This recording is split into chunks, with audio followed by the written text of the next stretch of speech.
Sri Kuberan TV நேயர்கள் அனைவருக்கும் மோசஸின் இனிமையான வணக்கங்கள். மாசி மாத பலன்கள் தான் பார்க்க வரோம். அதுக்கு முன்னாடி மாசி மாதம்னா என்னன்னு வச்சுக்கோ. மாசி மாதம் பார்த்தீங்கன்னா ஆன்மீகத்துக்கு உகந்தமான மாதம் சொல்லுவோம். ஏன்னா தை மாதம் கர்மங்களை போக்கக்கூடிய மாதம். ஏன்னா அந்த காலகட்டத்தில் பார்த்தீங்கன்னா நம்மக்கிட்ட இருக்கக்கூடிய நிறைய கர்மம்னா நம்ம செய்ய வேண்டிய விஷயங்களை சீராக்குவது, ஏன்னா பூர்வ புண்ணிய கர்மம் இதை எல்லாத்தையும் சரி செய்வதற்கான காலம் பார்த்திங்கன்னா தை மாதம். மாசி மாதம் என்னென்னாக்கா, ஏன்னா தை பிறந்தா வழி பிறக்கணும் இல்லையா, அப்போ அந்த கர்மங்களை நீக்கும் போது தான் வழி பிறக்கும். அந்த வழி என்பது தான் மாசி மாதத்தில் பிறக்கும். அதனால தான் பார்த்திங்கன்னா இந்த மாசி மாதம் ஆன்மீகத்துக்கு உகந்த ஒரு ஏற்ற மாதம். அதனால தான் இந்த மாதத்தில் தான் பார்த்திங்கன்னா மகா சிவராத்திரி கொண்டாடும். புரியுதுங்களா? மகா சிவராத்திரி பார்த்திங்கன்னா மாசி மாதத்தில் வரக்கூடிய விஷயம். ஏன்னா மாசி மாதத்துலலாம் பார்த்திங்கன்னா கும்பத்தில் சூரிய பகவான் இருந்து தன்னுடைய வீட்டையே பார்ப்பார். அப்போ என்னென்னாக்கா ஆத்ம காரியங்கள், அந்த ஆத்ம பலம் என்பது இந்த காலகட்டத்தில் அதிகமாகும். அதனால தான் இந்த மாதத்தில் பார்த்திங்கன்னா நிறைய இந்த மந்திர உபாசனைகள் பெறுவது, புதிய புதிய கலைகள், நிறைய விஷயம். ஏன்னா இன்றைக்கி நம்ம படிக்கிறது மட்டும் தான் ஒரு விஷயமா இருந்துச்சு. அன்றைக்கி என்னென்னாக்கா போர்க்கலை, மாந்திரிக கலை, இந்த மாதிரி பூஜை விஷயங்கள், யாகங்கள், இந்த மாதிரி எல்லா விஷயங்களும் கலைகளை கற்க ஆரம்பிப்பது பார்த்திங்கன்னா இந்த மாசி மாதத்தில் தான் ஆரம்பிப்பாங்க. அதே போல் புதிய புதிய விஷயங்களை தெரிந்து கொள்வது, குருமார்களோட ஆசீர்வாதங்களை வாங்குவது, மேலும் நிறைய இந்த மாதத்தில் பார்த்திங்கன்னா இந்த தீர்த்த வாரியம் அப்படின்னு சொல்லக்கூடிய நிறைய புண்ணிய ஸ்தலங்களில் போயிட்டு புனித நீர் ஆடுவது, இந்த மாதிரியான விஷயங்கள் எல்லாமே இந்த காலகட்டத்தில் மிக சிறப்பான ஒரு பலனை தரும்.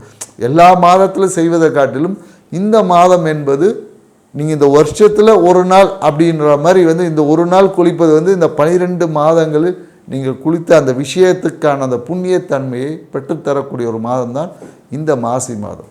அதனால் பார்த்தீங்கன்னா குறிப்பாக இந்த மாசி மாதத்தில் பார்த்திங்கன்னா இந்த சிம்ம ராசிக்கு மிகப்பெரிய அற்புத பலன்களை கொடுக்கும். சிம்ம ராசிக்காரங்களுக்கு, மேஷ ராசிக்காரங்களுக்கு, அதே மாதிரி மிதுன ராசிக்காரங்களுக்கு, இவங்களுக்கெல்லாம் பார்த்திங்கன்னா மிக அபரிவிதமான நன்மைகளை அள்ளி வழங்கக்கூடிய ஒரு சிறப்பான மாதம் தான். இதை தான் ஒவ்வொரு ராசிக்காரர்களுக்கும் என்ன மாதிரியான நற்பலன்களை இந்த மாசி மாத கிரக நகர்வுகள் அளிக்கப் போகுது என்றதை பற்றி தான் நம்ம டீட்டெயிலாக ஒவ்வொரு ராசியாக பார்க்கலாம். வாங்க வீடியோக்குள்ளே போகலாம். துலா ராசி அன்பர்களுக்கு இந்த மாசி மாத பலன் எப்படி இருக்குன்னு தான் பார்க்குறோம். ஏன்னா இந்த மாசி மாத பலன் பார்த்திங்கன்னா கடந்த மாதம் பார்த்திங்கன்னா வீட்டை பற்றின எண்ணம் நிறைய துலா ராசிக்காரர்கள், வீட்டை பற்றின எண்ணம், அம்மாவை பற்றின கேரு, ஸோ இந்த மாதிரி நிறைய விஷயங்களால் ஒரு அழுத்தத்தில் இருந்த துலா ராசிக்காரங்களுக்கு இந்த காலகட்டம் ரொம்ப ஒரு ஹாப்பியான ஒரு காலகட்டம் சொல்லலாம். ஏன்னா இந்த காலகட்டத்தில் என்ன ஆகும்னா, நீங்கள் மனம் விரும்பிய எல்லா விஷயத்தையும் நீங்கள் செய்யக்கூடிய ஒரு தன்மை இருக்கும். உங்களுக்கு மனம் விரும்பிய எல்லா நிகழ்வுகளும் இந்த மாதம் உங்களுக்கு நடக்குமா? கண்டிப்பாக நடக்கும். ஏன்னா கடந்த காலத்தில் பார்த்திங்கன்னா அக்கா கிட்ட ஒரு சண்டை வந்திருக்கும். நிறைய துலா ராசிக்காரங்களை பார்த்தீங்கன்னா அக்கா அண்ணனோட சண்டை போட்டிருப்பாங்க. ஸோ இந்த காலகட்டம் அக்கா அண்ணன்ற உறவு பார்த்திங்கன்னா ரொம்ப சுமூகமாக இருக்கும். நிறைய பேர் இந்த காலகட்டத்தில் என்னென்னாக்கா அப்பா கிட்டேயும் சண்டை இருக்கும். ஏன்னா அப்பா பார்த்திங்கன்னா இவங்க ஒன்று சொல்லியிருப்பாங்க, அப்பா ஒன்று சொல்லியிருப்பாங்க.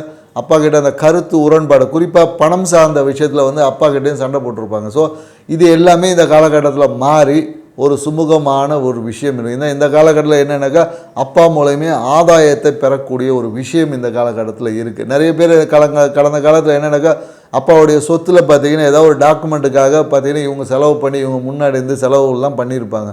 ஸோ இப்போ அதை எல்லாமே மாறி ஒரு மகிழ்ச்சியான ஒரு சூழலை ஏற்படுத்தி கொடுக்கக்கூடிய ஒரு காலகட்டம் இருக்குது. அதனால் நான் போன வாட்டி பார்த்திங்கன்னா போன மாதம் நிறைய பேருக்கு அந்த இஷ்ட தெய்வ வழிபாடு பண்ணணும்னு போயிருப்பாங்க.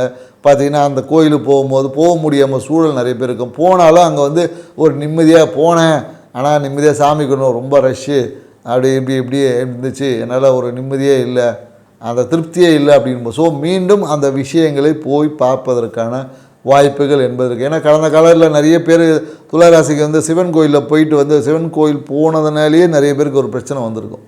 சிவன் கோயில் போயிட்டு வரும்போதே பார்த்திங்கன்னா வண்டி ஏதாவது ஒரு பிரச்சனை பண்ணியிருக்கோம். ஸோ இந்த மாதிரியான போயிட்டு வரும்போது அங்கே கோயில் விட்டு வெளியே வந்த உடனே ஒரு நல்ல செய்தியே வந்திருக்காது. ஏதாவது ஒரு பிரச்சனைக்குரிய செய்தி, இது மாதிரி ஒரு இதாச்சு அதாச்சுன்னு சொல்லி எங்கேயாவது ஒரு பிரச்சனைகள் கண்டிப்பாக ஏற்பட்டிருக்கும். ஸோ அந்த விஷயம் எல்லாமே மாறி இப்போது அந்த பிரச்சனை ஏற்பட்ட பிரச்சனைகள்லாம் மாறி ஒரு மகிழ்ச்சியான ஒரு சூழல் இந்த காலகட்டத்தில் துளாராசிக்காரர்கள் ஏற்பட போகிறது, ஏற்பட்டு கொண்டே இருக்கிறதுன்னு சொல்ல முடியும்.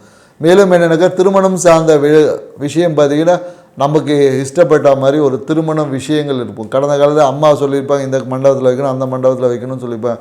அது எல்லாமே மாறி ஒரு சுமூகமான ஒரு கருத்து ஒற்றுமைக்குள்ளே வரக்கூடிய வாய்ப்புகள் என்பது இருக்குது. ஏன்னா கடந்த காலத்தில் என்னென்னாக்கா உங்கள் வாழ்க்கை துணையோட அம்மா அவங்க விருப்பப்பட்டால் இங்கே நடக்கணும், அங்கே நடக்கணும், இந்த கோயிலில் பண்ணணும் அப்படின்னு சொல்லி ஒரு குழப்பமாக இருந்தது. அந்த குழப்பத்துக்கு எல்லாமே ஒரு தெளிவு இந்த காலகட்டத்தில் பிறக்கக்கூடிய ஒரு விஷயமா இருக்குது. ஸோ மேலும் என்னென்னாக்கா நிறைய பேருக்கு இந்த காலகட்டத்தில் தொழில் சார்ந்த விஷயத்தில் மிகப்பெரிய ஒரு அதிர்ஷ்டமான வாய்ப்புகள் என்பது இந்த காலகட்டத்தில் இருக்குது. தொழிலில் பார்த்திங்கன்னா எடுத்த விஷயங்கள் எல்லாமே ரொம்ப சிறப்பான ஒரு வெற்றியை அமைச்சு கொடுக்கும். ஸோ இது எல்லாமே பார்த்திங்கன்னா உங்கள் இஷ்ட தெய்வத்தின் அருளை கொண்டும் உங்கள் குல தெய்வத்தின் அருளை கொண்டும் கிடைக்கக்கூடிய ஒரு விஷயம் என்பது இருக்குது. நிறைய பேர் இந்த காலகட்டத்தில் பூர்வீக பயணம் செய்வாங்க. குடும்பத்துடன் ஒரு பூர்வீக பயணம் என்பது இருக்குது. அதே போல் நிறைய பேர் குலதெய்வ வழிபாட்டுக்காக பூர்வீகம் செல்லக்கூடிய ஒரு வாய்ப்புகளும் இருக்குது. அம்மா அப்பாவோட சேர்ந்து எங்கேயோ ஒரு குலதெய்வ பூர்வீகம் சார்ந்த விஷயங்கள் பயணம் என்பது இருக்குது. ஸோ பூர்வீக பயணம் செய்யும்போது பார்த்திங்கன்னா உங்களுடைய அந்த பூர்வீக சொத்தில் இருந்தக்கூடிய அந்த பிரச்சனைகள் எல்லாமே நீங்கி சுமூகமான ஒரு சூழல் என்பது இந்த காலகட்டத்தில் இருக்கும் அப்படின்னு சொல்லலாம். ஏன்னா கடந்த காலத்தில் என்னென்னாக்கா நிறைய பேருக்கு என்னென்னா சொத்து தகராறில் பார்த்திங்கன்னா இந்த சித்தப்பாவே பிரச்சனை பண்ணியிருப்பார். இல்லை எனக்கு இவ்வளோ வேணும் அவ்வளோ வேணும்னு சொல்லி பூர்வீக சொத்து சார்ந்த விஷயத்தில் சித்தப்பாவுடன் பார்த்திங்கன்னா கருத்து வேறுபாடுகள் இருப்பார். அந்த விஷயம் இப்போ எல்லாமே சுமூகமாக மாறி சரி ஒன்றா இருந்து சில விஷயத்த பண்ணுவோம் அப்படின்ற மாதிரி மாறி வந்திருப்பாங்க. ஸோ இந்த மாதிரியான விஷயங்கள் எல்லாமே இப்போது ஒரு நன்மையான போக்கு, ஒரு மன நிறைவான போக்கு என்பது. ஏன்னா இந்த கால ஜாதகருக்கு தான் பார்த்திங்கன்னா பிரச்சனை. அவரே பார்த்திங்கன்னா ஏதாவது ஒரு பிரச்சனையை இவராக போய் மாட்டிக்கிறது தான். ஏன்னா மனசு ஆசைப்பட்ட ஒரு விஷயங்கள் செஞ்சுருப்பாங்க. அந்த விஷயம் பார்த்திங்கன்னா ஏதாவது ஒரு விஷயங்கள் உடைவதற்கு வாய்ப்பு இருக்குது. குறிப்பாக என்னென்னாக்கா இந்த காலகட்டத்தில் என்னென்னாக்கா வீட்டில் பார்த்திங்கன்னா ஒரு கண்ணாடி பொருட்கள் ஏதாவது உடைச்சிருவாங்க. இல்லை நிறைய பேர் இந்த ஃபிஷ் டேங்க் ஒன்று வாங்குவோம் ஆசைப்பட்டு ஒரு ஃபிஷ் டேங்க். ஏன்னா துளாராசிக்காரங்களுக்கு எப்போதும் நம்ம சொல்வது எனக்கு அந்த மீன் தொட்டி உங்களுக்கு செட் ஆகாதுன்னு சொல்லுவோம். ஏன்னா இப்போ தான் போய் மீன் தொட்டி ஒன்று வாங்கியிருப்பாங்க. வாங்கி அதனால் ஒரு பிரச்சனையை அந்த மீன் தொட்டியை கழுவுறன்ற பேரில் உடைச்சிருவாங்க. ஸோ அதனால் என்னென்னாக்கா துளாராசிக்காரங்கள் எப்பொழுதும் மீன் தொட்டி உங்களுக்கு அதிர்ஷ்டத்தை தராது. துளாராசிக்காரங்கள் உங்கள் வீட்டில் நீங்கள் இருந்தீங்கன்னா மீன் தொட்டியை தயவு செய்து எடுத்துருங்க. ஸோ அதுவே உங்களுடைய நிறைய உடல் மன ரீதியான பிரச்சனைக்கு காரணமாக இருக்கிறது. ஸோ இதை நம்ம நிறைய அனுபவ ரீதியாக வச்சு நம்ம நிறைய பார்த்தாச்சு. ஸோ அதனால் உங்களுக்கு மீன் தொட்டி செட் ஆகாது. உங்களோட வீட்டில் வாஸ்து தோஷத்தை நீங்கள் வளர்க்கக்கூடிய மீன் தொட்டி ஏற்படுத்தும். குறிப்பாக அதை ஹாலில் வச்சுருந்தீங்கன்னா கண்டிப்பாக பிரச்சனை உண்டு. சரிங்களா? உங்களுக்கு தேவையான அந்த ஹார்மோன் இன்டெஃபிஷியன்சியை ஏற்படுத்திடும். ஸோ அதனால் நீங்கள் துளாராசிக்காரங்களாம் இந்த விஷயத்தை கொஞ்சம் மாற்றி அமைச்சுக்குங்க. மேலும் சூழல்களும் எல்லா விஷயங்களும் உங்களுக்கு சாதகமாக இருக்கும். மனம் ஒரு ஹாப்பியான ஒரு நிலையில் இருக்கும். ஸோ அதனால் இந்த காலகட்டத்தில் நீங்கள் எடுக்கக்கூடிய எல்லா முயற்சிகளும் வெற்றி அடையும். ஸோ தம்பி தங்கை இந்த உறவுகளுக்குள்ளே எல்லாமே நட்புறவு கண்டிப்பாக இருக்கும்.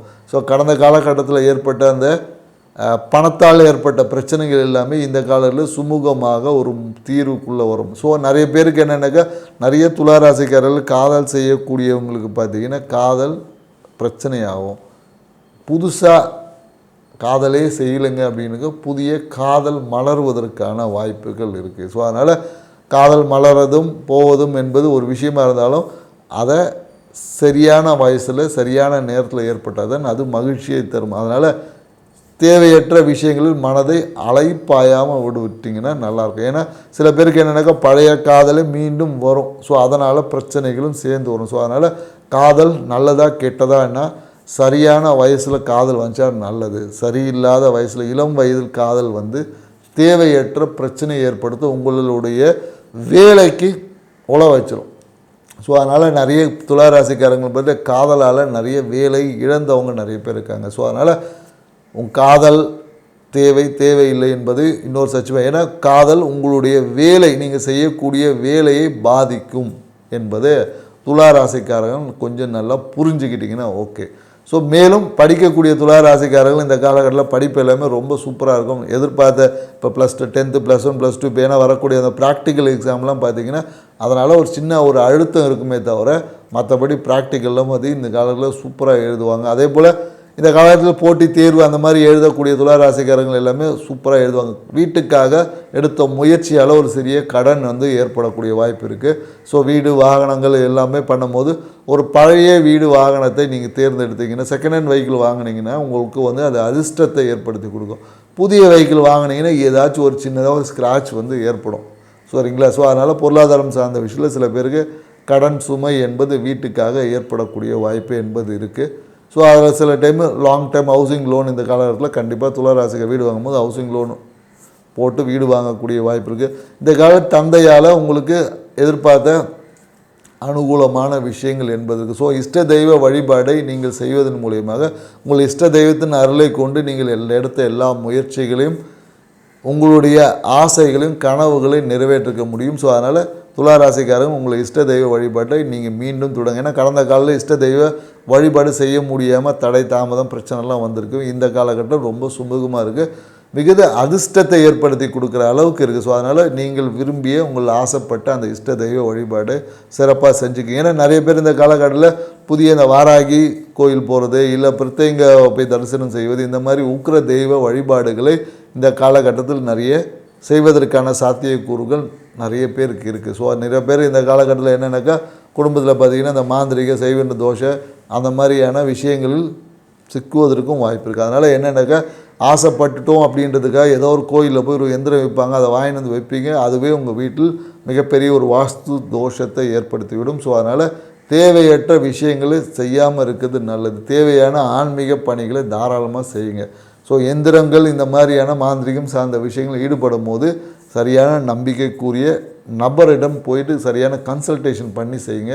அதுதான் உங்கள் வாழ்க்கைக்கு உயர்வை ஏற்படுத்தணும். ஏன்னா நீங்கள் நிறைய துளாராசிக்காரங்களும் இந்த காலகட்டம் என்னென்னாக்கா போய் கோயிலில் போயிட்டு ஒரு சாமி ஃபோட்டோக்கு பின்னாடி ஒரு எந்திரம் இருக்கும், போய் வாங்கிட்டு வந்து வைப்பாங்க. இதுவே உங்கள் குடும்பத்தில் மிகப்பெரிய ஒரு மன அழுத்தத்தை ஏற்படுத்தும். வேலையில் அவ்வளோ ஒரு பிரச்சனை ஏற்படுத்தி இருக்குது, நிறைய பேருக்கு ஏற்படுத்த போகுது. ஸோ அதனால் நீங்கள் இந்த காலகட்டம் செய்யக்கூடிய அந்த எந்திர வழிபாடுகளை சரியானதான் பார்த்துங்க. ஏன்னா உங்கள் நிறைய துளாராசிக்காரங்க உங்கள் வீட்டில் வேலை இழந்தவங்களாக இருந்தாங்கன்னு ஸோ நீங்கள் வாங்கிட்டு வந்த யந்திரம் தான் அதுக்கு காரணம். ஸோ இந்த காலகட்டத்தில் நீங்கள் வைத்து செய்யக்கூடிய எந்திர வழிபாடு என்பது சரியாக இல்லைன்னா வேலையை விட்டு தூக்கிடுவாங்க. ஸோ அதனால் கவனமாக செய்யுங்க. நன்றி, வணக்கம். ஸ்ரீ குபேரன் டிவியை பார்த்தமைக்கு நன்றிகள். மேலும் இது போன்ற தகவல்களை தெரிந்து கொள்ள ஸ்ரீ குபேரன் டிவியை சப்ஸ்கிரைப் செய்யுங்கள். மறக்காமல் பெல் ஐக்கானை கிளிக் செய்யுங்கள்.